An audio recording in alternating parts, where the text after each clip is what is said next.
While waiting for his wife Nuanakata to give birth, Lord Daigo recalls the day he made a deal with the 12 demons in the Hall of Hell, choosing to follow the path of evil in exchange for power. The demons collect their payment when his first son is born. The child is born without limbs, facial features, or skin. The baby is set adrift in the river and left to its fate. 16 years later, he is now a young man, traveling alone, wearing prosthesis made by Dr. Jukai. While hunting a sludge-like demon, he encounters Dororo, a young petty thief being beaten by 3 men who Dororo cheated out of their goods. The demon attacks and devours the guys, but the young man uses blades embedded in his prosthetic arms to defeat it. Following the demon's death, the man's missing skin reappears, and lightning splits a demon statue in the Hall of Hell. Meanwhile, Daigo's second son Takamaru returns home after hunting, but his mother still pines for her first son. Dororo accompanies the young man, who seems to be unable to see, hear, or talk. However, he has excellent sword skills, superhuman strength, and the ability to detect friendly or unfriendly beings by the color of their souls. Dororo takes the young man to a village run by a beautiful woman named Bundai and offers to slay a local monster which rings a pilgrim bell. While there, they meet the blind monk known as Biwa Hoshi, who can also detect people's souls. They discover Bundai is actually a demon who has been eating travelers. After a long and intense fight, the young man slays the demon. The monster reappears, ringing its bell, and a villager explains it is the spirit of the first being the villagers killed. The young man reveals his name Hyakumaru to Dororo and the monk. As Bundai's statue in the Hall of Hell gets struck by lightning, Hyakumaru regains his central nervous system, thus regaining the ability to feel pain. Meanwhile, Daigo is told the Sakai clan appears to be preparing for war. Many years ago, Jukai-sensei, a doctor, found Lord Daigo's abandoned and deformed infant on a riverbank. He took the child home and made special prostheses for him so he could move about and appear normal. 6 years later, the doctor gave him the name Hyakumaru. After the kid killed a lizard demon and his right leg was magically returned to him, Jukai realized that although the boy attracted demons, his body parts had probably been stolen by demons. The doctor inserted swords into Hyakumaru's prosthetic arms before the young man left to travel the land alone. Dororo chats with a girl, while Hyakumaru stands outside, experiencing the feeling of rain for the first time. Suddenly, Hyakumaru detects a demon's sword and rushes off. He encounters a man wielding the sword and only manages to defeat him by trapping the sword in his prosthetic leg. Dororo goes to retrieve the leg but is pulled back to its owner when he touches the sword. The girl finds her brother Tanasuke and takes him home, but he is only interested in regaining the sword. Meanwhile, Hyakumaru disarms Dororo, but Tanasuke seizes the sword again and attacks Hyakumaru. This time, Hyakumaru kills him and breaks the sword, which returns his ears to him. The next morning, in the Sakai territory, Hyakumaru encounters Mio, but he collapses from his wounds. The travelers stay with Mio and a group of orphan children at an abandoned temple, while Mio works at night serving the Sakai troops as a prostitute. Meanwhile, Biwa Hoshi finds a better place for them, however, is inhabited by a demon. Despite his wounds still healing, Hyakumaru goes to fight it. Biwa Hoshi is concerned. Hyakumaru's white aura is starting to show hints of demon red. They encounter the antlion larvae-like demon, which bites off the lower half of Hyakumaru's real leg, leaving him screaming in agony. Biwa Hoshi heads back to Mio's camp with Hyakumaru. His leg is half gone, but his voice has returned. He slowly adjusts to using his hearing and his voice with the help of Mio. They become drawn to each other and the red in his soul fades. Although only partially recovered, Hyakumaru returns to kill the demon. He succeeds in killing the demon and his leg heals. However, when he and Dororo return to the temple, they find Mio mortally wounded and Daigo troops murdering the orphans because they believe Mio is a Sakai spy. Enraged by the attack on Mio, Hyakumaru goes berserk, slaughtering all the Daigo troops until Dororo intervenes, fearing Hyakumaru may become a demon himself. After burying the dead, Hyakumaru and Dororo continue their travel. A dark cloud containing a demon appears over a village, and the villagers hurriedly prepare a woman as a sacrificial bride to appease it. As Hyakumaru and Dororo see the bridal parade traveling up the mountain, a wild boy, Saru, tries to stop the sacrifice. After the boy tells them the story of the demon, Dororo and Hyakumaru agree to exterminate the demon. A dark cloud envelops them and the demon appears as a large centipede. However, Hyakumaru is unable to differentiate it from the cloud as they both show red to his vision, and it swallows the woman. Dororo and Saru devise a plan to create an explosion using the sulfurous gases emitted by the mountain, which sets the demon ablaze but has little effect. Dororo then jumps on Demon's head and calls to Hyakumaru, enabling him to locate and attack the centipede by sound, destroying it. The dark cloud dissipates and Hyakumaru, Dororo, and the woman, who is still alive from being swallowed whole, fall into a water. Saru is relieved to find his sister and agrees to move into the village with her. Hyakimaru regains his sense of smell and for the first time addresses Dororo by name. Dororo falls ill with fever and Hyakimaru takes him to a temple for treatment. Later, Dororo recovers, but the priestess reveals to Hyakimaru Dororo is actually female, calling Dororo a young girl after removing her clothes to wash them. Meanwhile, Daigo is told Hyakimaru may be alive from a survivor of the attack on Mio's camp. A crab-like monster devours a man after destroying his boat. Meanwhile, the drought in the Daigo lands worsens while the Asakura clan gathering on their border. He visits the temple and finds more demon statues destroyed, and the demons inform him Hyakimaru is still alive and is slowly retrieving the stolen pieces of his body. Daigo's son Tahomaru discovers his father is searching for a baby. Later, Tahomaru and his two bodyguards, Mutsu and Hyogo, encounter a village where they speak of a monster in the lake which eats fishermen. He leads a group of villagers in their boats onto the lake and attacks and damages the monster, but it is too fierce, and they are forced to retreat. Tahomaru then has the villagers construct a trap intending to lure the monster into a shallow channel where the water can be drained out. The plan works and Tahomaru, Mutsu, and Hyogo attack it together. However, the monster fights back and almost devours Hyogo, but at the last minute, Hyakimaru arrives and slays it. Tahomaru is left wondering who the stranger is. Tahomaru learns Hyakimaru's name as the two travelers arrive in the Daigo capital. There, they see a play depicting Daigo as a great slayer of demons protected by the goddess of mercy. Biwahoshi seeks the truth at the Hall of Hell, while Hyakimaru and Dororo visit the remnants of Fort Bamon. It was built by Daigo and is supposedly cursed by a demon. They find remnants of a timber wall where the Asakura pin bodies of their enemies with arrows. They encounter a young boy, Sugoroku, who wishes to cross to the Asakura side and rejoin his family. Meanwhile, Tahomaru's bodyguards report the incident with Hyakimaru to Daigo, who realizes his son is alive and decides to kill him and maintain the prosperity of his domain, ignoring his wife's pleas.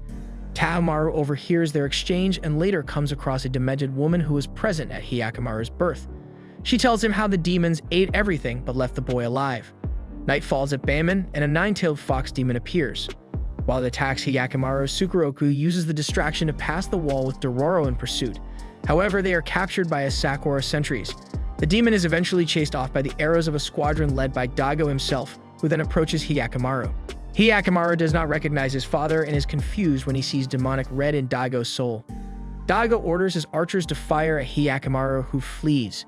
Meanwhile, Dororo and Sugoroku are held in an Asakura prison with other prisoners, but Dororo manages to escape. In the Daigo compound, Tahomaru confronts her mother about his brother's fate, but his father explains the bargain he made with the demons to save their land. Hyakimaru appears and is seen by his mother and brother, but Daigo orders him killed. Tahomaru is horrified, but Daigo asks Tahomaru if he would be willing to sacrifice the land to save his brother. The Asakura start to kill their prisoners at the Bamon to provoke a war, and the Daigo army charges forward, attracting the fox demon. Lord Daigo arrives with his army and Tahomaru, who has reluctantly accepted his father's decision, and attacks Hyakimaru. Hyakimaru breaks Tahomaru's sword and damages his right eye, then kills the demon, which is sucked into the Bamon. Nuanakata arrives and begs forgiveness for her complicity in Daigo's bargain. She then stabs herself, and her sacrifice causes her goddess of mercy statue to collapse the Bamon. Survivors of Sugoroku's village arrive, and Sugoroku is reunited with his mother. Biwahoshi picks up Nuanakata's small, headless wooden statue of the goddess of mercy, which sacrificed its own head at Hyakimaru's birth, so the child would not lose his head in his father's bargain with the demons, and its gentle green aura fades. Later, Hyakimaru and Dororo visit an onsen where they encounter Biwahoshi and other children who see a map which appears on Dororo's back. Nuanakata is shown to have survived, but Tahomaru has been blinded in his right eye. In a flashback, Dororo's father, the bandit Hibikuro, drew a part of a map of the location to his hidden money onto the back of his wife, and the rest on Dororo's back so they could retrieve it together later. Dororo memorized the map on her mother's back before she died. In the present, Biwahoshi and Hyakimaru realize the map appears when Dororo's back heats up, which Biwahoshi says gives her some choices in life. Hyakimaru continues his search for demons, unconcerned even when a huge baby-like monster grabs Dororo. They arrive at a burned-out temple, and the monster disappears as they encounter Sabaim, the lord of the land, carrying a flower offering to the spirit who inhabits the site. He invites them to stay at his home, where he says the temple housed a nunnery which exploited children before it was struck by lightning and destroyed, killing everyone inside. That night, the travelers are attacked by a caterpillar-like monster, but when Hyakimaru wounds it, a huge moth-like demon, Memeamba, appears and carries it away. The moth lands near Sabaim and transforms into a white-haired woman. After she tells Sabaim the food he provided for her children was too strong, he consoles her and promises to protect her and her children. Dororo visits Sabaim's prosperous village where everyone seems happy. She finds a rice storehouse deep in the forest but is pushed into the basement by the villagers. It is filled with the caterpillar monsters which menace Dororo, but the baby monster returns to save her. The monster bursts open, releasing the spirits of the children from the temple which Sabaim and the villagers had fed to Meimeyanba after burning it down. Outside the village, Sabaim tells Hyakkimaru how he accepted the Meimeyanba who fed on samurai and beasts to protect the village and then took her as his wife. The Meimeyanba moths emerge from their chrysalides and attack Hyakkimaru, who fiercely fights back. However, the last one destroys Hyakkimaru's prosthetic leg and then sacrifices itself to set fire to the village. Meanwhile, Dororo burns down the storehouse, destroying the caterpillars and the village rice supplies, causing the villagers to fight among themselves over the remaining food. Hyakkimaru finds and kills the original Meimeyanba, which returns his spinal column to him. He and Dororo walk back through Sabaim's burned-out village where many villagers lie dead, including Sabaim. Dororo wonders if they did the right thing, but Hyakkimaru states his only concern is killing demons. Dororo and Hyakkimaru walk separate ways, but bandit named Itachi, who betrayed Dororo's father, finds her. Itachi has half of the map from Dororo's mother back and demands to see Dororo's half. She denies knowledge of a map, but Itachi and his men take her with them, believing she has memorized it. They travel for days, following Dororo's mother half of the map which Itachi discovered after he dug up her body. They arrive at Cape Akatsu where the treasure is located, but can't reach it without a boat. After failing to find boats at a nearby village which they believe was destroyed by bandits, they meet Shiranui, a one-armed youth who offers to take them across. They board two boats pulled by huge sharks, Jiromaru and Saburomaru. Midway across, Shiranui reveals he fed his arm to the sharks. However, they developed a taste for human flesh, so he then killed the villagers to feed them. On his signal, the sharks capsize one of the boats and devour the men on board. Not wanting them to gorge themselves, he leaves Saburomaru to watch the second boat until they come back later to eat. Disheartened, Itachi recounts how he and his men were exploited by his lord. Dororo berates them for giving up and jumps in the water as bait to lure Saburomaru. On her signal, they pull her up, and when the shark surfaces, they stab and kill it. They then paddle ashore at Cape Akatsu. When Shiranui comes ashore to investigate, he is savagely beaten by the bandits. Itachi strips Dororo's clothes looking for the map and realizes Dororo is a girl, while the heat of the fire reveals the map on her back. With the completed map, they tie up Dororo and leave, while Shiranui vows revenge.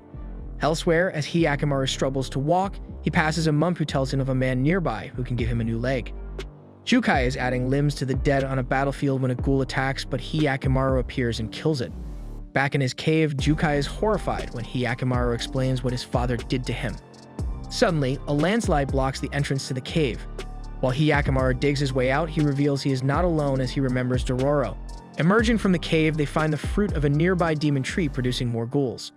Hyakkimaru slays them all until he eventually pierces the tree's heart and destroys it. At the Daigo compound, Nuanakata recovers, but Tahamaru leaves to kill a reported ghoul without visiting her. He and his aides find and wound a rat-like ghoul. Tahamaru then burns the building to kill both the ghoul and its progeny who are still alive inside, pledging his sword to defend Daigo land.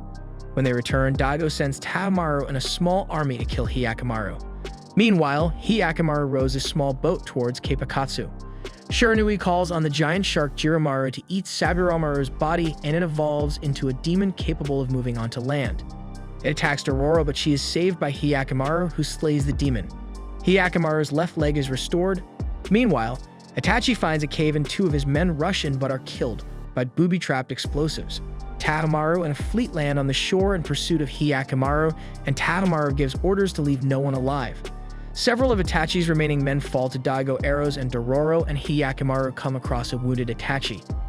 Hyakkimaru is attacked by Tahamaru, Mutsu, and Hyogo, so Itachi grabs Dororo and flees. High above, Shiranui detonates the booby-trap bombs he removed in an attempt to kill everyone, killing himself and causing a landslide. Many of Tahamaru's men are killed and Hyogo is badly wounded, so they decide to withdraw, assuming Hyakkimaru is dead. Meanwhile, Dororo and the mortally wounded Itachi fall into a cave created by the explosion and discover the treasure. Itachi dies after seeing it. Hyakkimaru finds Dororo, who decides to leave the treasure hidden until she decides what to do with it.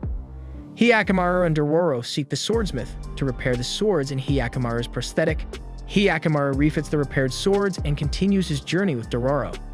Tamaru and his aides observe misfortune befalling Daigo's villages, and since it started at the borders and is spreading inwards, they suspect the demons are upset Hyakumaru isn't dead. Back in his compound, Daigo realizes his deal with the demons has been revoked since the destruction of the Goddess of Mercy statue, and the days of prosperity are over. Meanwhile, Hyakumaru and Dororo encounter Dice Spot Saburota, who is hunting a local demon that ate his mother. They lay in wait and a gigantic Nu appears. Hyakumaru goes to fight it but is intercepted by Saburota, who now delights in seeing the demon devour terrified travelers. During the fight, Hyakumaru and Dororo fall down a rocky embankment and Dororo's arm becomes trapped. Hyakumaru is unable to free her despite breaking his left prosthetic arm, and subterranean water begins to rise. Suddenly, Biwa Hoshi appears and frees Dororo, though his sword is broken. Again, determined to regain his body, Hyakumaru attacks and badly wounds the Nu. It eats Saburota in desperation, absorbing him into its body. Hyakumaru finally slays it, however, no part of his body is returned to him even when he cuts the Nu to pieces, much to the horror of Dororo. Biwa Hoshi watches sadly as the brutality results in Hyakumaru's aura gaining a red heart, thinking he has a heavy fate to bear. Hyakumaru realizes he must confront Daigo to have his body fully restored. Hyakumaru approaches Daigo territory and Dororo is saddened his single-minded desire to recover his body parts. They are recognized by a villager who notifies Daigo. Meanwhile, the situation worsens in Daigo territory. Villages which have become diseased are burned and their inhabitants killed. Able-bodied men are conscripted for the war against the threatening Asakura clan. Horses, including a nursing mother horse named Midoro, are requisitioned. Tamaru decides to take Mutsu and Hyogo to stop Hyakumaru himself. They find Hyakumaru and Dororo at a ravine littered with soldiers' bodies and attack him together. Hyakumaru severs Mutsu's right arm and Hyogo's left arm, and again cuts Tamaru's right eye, as Dororo looks on in horror at Hyakumaru's savagery. Suddenly, a group of men sent by Daigo to protect their prince intervene. The leader sends Midoro loaded with explosives towards Hyakumaru, killing the horse and blowing Hyakumaru into the ravine. Dororo is captured by the villagers and Tamaru is subdued by a dart when he refuses to leave. Later, spirits possess Midoro's body parts, turning it into a flaming horse. Tamaru's group return home with Dororo while Daigo prepares to repel an impending attack by the Asakura clan, planning to fight at Banman. Hyakumaru is enraged because Dororo has been kidnapped, his rage drawing the demon horse to him. Tamaru visits Hyogo's sister Mutsu, who lost her right arm and is also weak from a disease she was hiding, but she refuses to see him as she won't risk infection. Meanwhile, Nuanakata frees Dororo in gratitude for providing companionship for son Hyakumaru and leaves with him. Their boat is smashed in the strong current and they are rescued by Daigo refugees, including Biwa Hoshi. Nuanakata decides to stay to help care for the sick and wounded. Mutsu leaves the compound badly ill, prompting Tamaru and Hyogo to go after her. Elsewhere, Hyakumaru is joined with the demonic horse Midoro and is cutting a bloody sway through Daigo's soldiers, seeking Dororo. Mutsu staggers to the demon temple and offers herself to the 12th and final demon to protect the land and its people. Tamaru and Hyogo arrive to see her offer rejected. However, when the trio later intercept Hyakumaru, their wounds have been healed by the demon. Mutsu and Hyogo each bear one of Hyakumaru's real arms and Tamaru has his two eyes. Daigo villagers near the border prepare for the impending war and Midoro's foal runs away. Hyakumaru attacks Tamaru, Mutsu, and Hyogo to reclaim his eyes and arms. Meanwhile, Nuanakata and Dororo arrive at the battle but are held back by Biwa Hoshi. Midoro attacks Mutsu and Hyogo, but is distracted by the arrival of her foal and is wounded. Enraged, Midoro tears off Hyogo's head and crushes Mutsu, but their bodies are controlled by the demon, which uses their arms to fatally wound Midoro. On their deaths, Hyakumaru's arms return to him, and he grabs the two sword blades that were in his prosthesis with his bare hands to keep fighting Tamaru. Confused by emotions when he sees Nuanakata and Dororo approach, Hyakumaru runs off with Tamaru in pursuit. The villagers Biwa Hoshi, Nuanakata, and Dororo debate the value of one life against the needs of many and conclude only what is gained by their own hands will last. At the border, Daigo leads his army forward, determined to defeat the Asakura and give meaning to his decisions. Hyakumaru follows Tamaru to the Daigo castle and their fight resumes. During the struggle, they knock over a candle stand, setting the castle on fire. The smoke alerts Dororo and Nuanakata, who are drawn by concern for the young brothers. Tamaru and Hyakumaru continue their fierce battle inside the burning Daigo castle, each believing it is their inherited domain. Meanwhile, Nuanakata leaves Biwa Hoshi and Dororo while she enters the castle through a hidden tunnel and meets Jukai. Above them, Hyakumaru finally defeats Tamaru but does not kill him. The demon with Hyakkimaru's eyes tries to take control of Taamaru, but he removes the eyes, which return to Hyakkimaru. After Hyakkimaru slays the demon, he becomes whole for the first time, and Jukai gives him a newly carved Goddess of Mercy statue. Dororo and Hyakkimaru are reunited as the castle burns. Nuanakata tends to Taamaru as he dies in her arms and the castle collapses. Meanwhile, the last demon statue falls in the Hall of Hell and Daigo leads his army against the Asakura, losing many of his men. Later, Dororo proposes to retrieve the treasure to help the Daigo refugees while Hyakkimaru finds his father wounded but defiant in the Hall of Hell. However, when Hyakkimaru departs without killing him, leaving the Goddess of Mercy statue behind, Daigo realizes if he had not made the pact with the demons, Hyakkimaru had the ability to save his land. Hyakkimaru departs alone, leaving Dororo behind, knowing, however, that they will meet again in the future. In the final scene, some years later, Dororo, a young woman, runs to greet Hyakkimaru, who smiles as he turns to see her. The end. If you enjoyed this video, be sure to like and subscribe for more. See you next time.